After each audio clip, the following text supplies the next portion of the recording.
రవి శుక్రుడు కలయిక కొంతవరకు ప్రాబ్లమాటిక్ మ్యారేజ్ ఈగో వల్ల సెపరేటివ్ టెండెన్సీస్ అనేవి ఉంటాయి. అంటే ఈగో ప్రాబ్లమ్స్ వల్ల ఇద్దరం విడిపోదామనే నిర్ణయానికి రావడము, అలాగే తన స్పౌజ్ కొంత డామినేటింగ్ నేచర్తో ఉండడము, మగవారు కావచ్చు ఆడవారు కావచ్చు, దానివల్ల ఇద్దరి మధ్య కూడా డిఫరెన్సెస్ ఎక్కువగా వచ్చి విడిపోదామనే నిర్ణయానికి రావడము, ఇలాంటి ధోరణి ఉండే అవకాశం ఉంటుంది.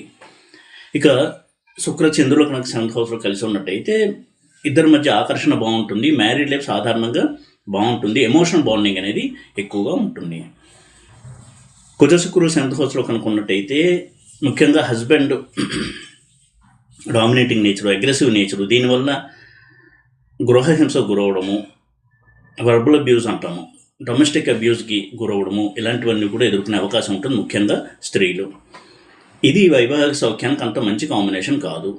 పురుషుల విషయంలో కూడా పరస్త్రీ సాంగత్యము, తర్వాత మ్యారేజ్ అయిన తర్వాత కూడా వేరే స్త్రీలతో రిలేషన్స్